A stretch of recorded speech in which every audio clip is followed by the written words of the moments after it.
मुगलों से डरने और उन्हें दिन रात गालियां देने वाले लोग इस वीडियो से दूर रहें, क्योंकि ये कहानी है उस शेर की जिसकी बहादुरी के सामने दुश्मनों ने तलवे चाटे, जिसकी देशभक्ति इतनी बुलंद थी कि अंग्रेजों जैसे घमंडी थे उसके सामने झुक गए। ये वो इंसान था जिसने ताज नहीं, तिलक की कीमत जानी, जिसने गद्दी से ज्यादा मिट्टी को अहमियत दी।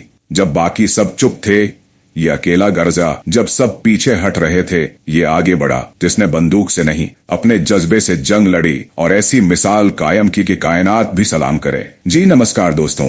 कुछ नाम इतिहास के पन्नों में सिर्फ इसलिए नहीं दर्ज होते कि उन्होंने ताज पहना था या सिंहासन पर बैठे थे, बल्कि इसलिए कि जब देश पर अंधेरा छा रहा होता है तब वे रोशनी की आखिरी लौ बनकर जलते हैं।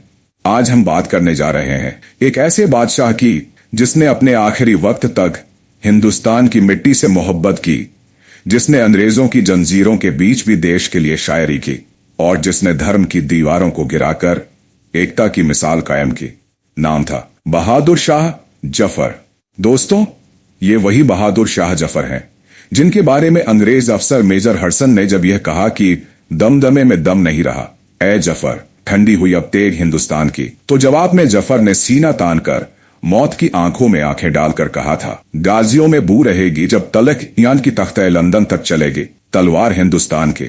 अब सोचिए दोस्तों, एक बूढ़ा बादशाह उम्र 82 वर्ष के करीब, सामने खड़ी ब्रिटिश फौज, बेटे मारे जा चुके, खुद गिरफ्तार, लेकिन होंठों पर अब भी मुल्क के लिए लड़ने का हौसला। क्या ये सिर्फ एक बादशाह की बात है? नहीं, ये उस मिट्टी के बेटे की बात है जो हिंदू मुसलमान नहीं देखता, जो सिर्फ ये देखता है कि ये वतन है मेरा और इसे किसी भी कीमत पर पराया नहीं होने दूंगा।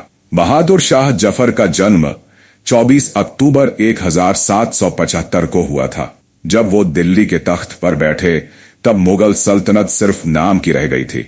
अंग्रेज ईस्ट इंडिया कंपनी ने सत्ता की बागडोर हाथ में ले ली थी और मुगल साम्राज्य दिल्ली के लाल किले तक सिमट कर रह गया था। लेकिन दोस्तों, एक बात अब भी बाकी थी, हिंदुस्तान की मिट्टी से मोहब्बत।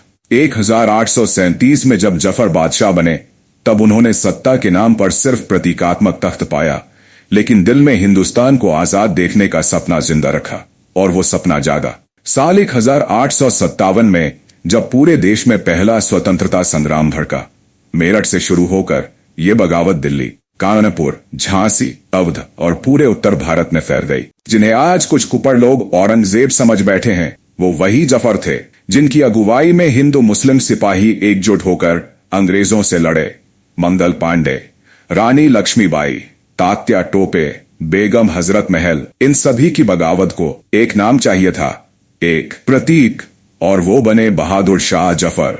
क्रांतिकारियों ने उन्हें भारत का सम्राट घोषित किया और जफर ने अपने बूढ़े कांपते हाथों से भी तलवार थामी। अब सोचिए दोस्तों, एक आदमी जो जिंदगी भर शायरी करता रहा, इश्क और सौंदर्य की बातें करता रहा, जब वही शख्स तलवार उठाने पर मजबूर हो जाए तो समझ लीजिए कि जुल्म कितना बढ़ गया था। जब अंग्रेजों ने दिल्ली को दोबारा अपने कब्जे में लिया तो बहादुर शाह जफर ने हार नहीं मानी।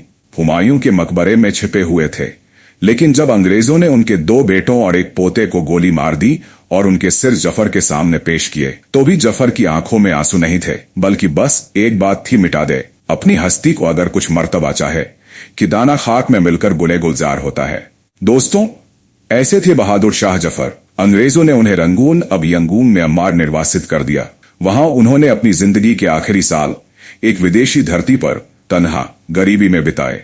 1862 में उनका इंतकाल हुआ और अंग्रेजों ने उनकी कब्र पर तकरीबन नाम तक न लिखने दिया। लेकिन जब नरेंद्र मोदी 2017 में म्यांमार गए तो उन्होंने खुद बहादुर शाह जफर की मजार पर फूल चढ़ाए। अब सोचिए, जिस बादशाह के देश प्रेम को खुद प्रधानमंत्री आदर से नमन करते हैं, उसी बादशाह की तस्वीर को कुछ लोग औरंगजेब समझकर गाजियाबाद रेलवे स्टेशन पर कारिक पोत देते हैं, और यही बात दिल तोड़ती है दोस्तों।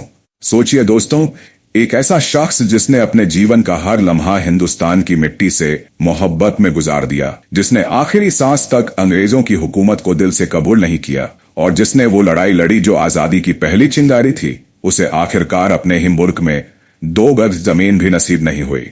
बहादुर शाह जफर कोई आम बादशाह नहीं थे।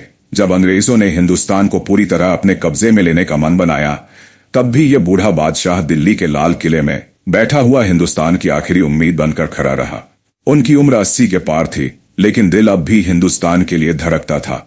1857 की क्रांति जब भड़की तो देश भर के क्रांतिकारी और राजे महाराजे उनके पास आए और उन्होंने भी हर किसी को गले लगाकर कहा, अगर मेरी मौजूदगी से हिंदुस्तान को एकजुट करने में मदद मिलती है तो मैं तैयार हूं।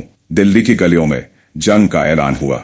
अंग्रेज फौजें लाल किले की दीवारों से टकरा रही थीं और हर हिंदुस्तानी इस जंग को जफर के नेतृत्व में धर्म की नहीं, वतन की लड़ाई मान रहा था।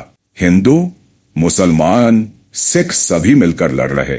यही था उस समय का असली भारत। जब अंग्रेजों ने दिल्ली को अपने कब्जे में लिया तब उन्होंने सबसे पहले जफर को तलाशा। उन्हें हुमायूं के मकबरे से गिरफ्तार किया गया, लेकिन उस वक्त भी बहादुर शाह जफर डरकर चुप नहीं हुए। अंग्रेज मेजर हडसन ने जब उनसे कहा, अब तो तेग हिंदुस्तान की ठंडी हो चुकी है, हिम्मत से काम लो, जान बचा लो, तो जफर ने सीधा जवाब दिया, गाजियों में बू रहेगी जब तलक ईमान की, तख्ते लंदन तक चलेगी तलवार हिंदुस्तान की।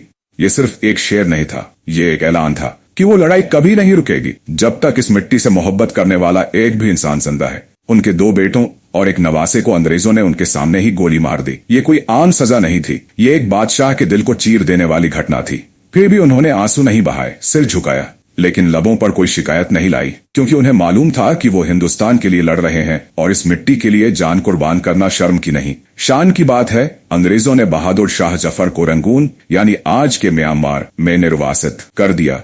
एक शायर, एक बादशाह और एक सच्चा हिंदुस्तानी तन्हा, बेबस और जमीन से दूर वहीं पर 1862 में इस दुनिया से रुखसत हो गया, वो भी ऐसे देश में जो उनका अपना नहीं था। उनकी मजार आज भी रंगून की एक तंग सी गली में है, लेकिन उनकी यादें, उनकी बातें और उनका जज्बा आज भी हिंदुस्तान की रगों में दौड़ता है। 2017 में जब भारत के प्रधानमंत्री नरेंद्र मोदी म्यांमार गए तो उन्होंने बहादुर शाह जफर की मजार पर फूल चढ़ाकर ये संदेश दिया कि आजादी की लड़ाई में उनका योगदान कभी भुलाया नहीं जाएगा। लेकिन अफसोस की बात यह है दोस्तों कि आज उन्हीं बहादुर शाह जफर की तस्वीर को कुछ लोगों ने औरंगजेब समझ लिया। गाजियाबाद रेलवे स्टेशन पर एक पेंटिंग थी जहां देश के महान स्वतंत्रता सेनानियों की छवियां बनाई गई थीं। उन्हीं में बहादुर शाह जफर की भी तस्वीर थी जिसमें उन्होंने मुगलिया टोपी पहन रखी थी। बस फिर क्या था, एक कट्टरवादी संगठन के लोगों को लगा कि ये औरंगजेब है। बिना कुछ जाने, बिना समझे, बिना इतिहास पढ़े उस पेंटिंग पर कालिक पोत दी गई। उन्हें ना जफर की बहादुरी मालूम थी, ना उनका त्याग, ना उनका बलिदान। और जो हैरानी की बात है वो ये कि जब प्रशासन से सवाल किया गया तो उन्होंने इसे ऐतिहासिक भ्रम कहकर टाल दिया। सोचिए, अगर यही हरकत किसी मुसलमान संगठन ने किसी हिंदू योद्धा की तस्वीर के साथ की होती तो अब तक कितनी गिरफ्तारियां हो चुकी होती, कितने बयान आ गए होते, कितने आदाय होते, कितने चैनल स्टूडियो में आग लगा चुके होते। लेकिन यहां कुछ नहीं हुआ, क्योंकि गलती करने वाला बहुसंख्यक था और जिसकी तस्वीर पर कालिक पोती गई वो अल्पसंख्यक। बहादुर शाह जफर और औरंगजेब के बीच 6 पीढ़ियों का अंतर था। औरंगजेब उनके परदादा के परदादा की पीढ़ी में थे, लेकिन आज के कुछ लोग इतना भी इतिहास नहीं जानते। उन्हें सिर्फ टोपी दिखती है, शक्ल नहीं। उन्हें सिर्फ नाम सुनाई देता है, किरदार नहीं। तो दोस्तों, ये सिर्फ पेंटिंग पर कालिक नहीं थी, ये हमारे इतिहास पर कालिक थी। ये हमारी समझ पर, हमारे संविधान पर, हमारे गंगा जमुनी तहजीब पर कालिक थी। लेकिन एक उम्मीद अब भी जिंदा है। जब तक इस देश में लोग बहादुर शाह जफर के शेर याद रखते हैं तब तक इस देश की मिट्टी कभी नफरत से नहीं हार सकती। आखिर में उन्हीं की एक और शायरी, लगता नहीं है दिल मेरा उजड़े दयार में, किसकी बनी है आलम नापायदार में। वो उजड़ा था लेकिन हिंदुस्तान अब भी उनके नाम से रोशन है और रहेगा।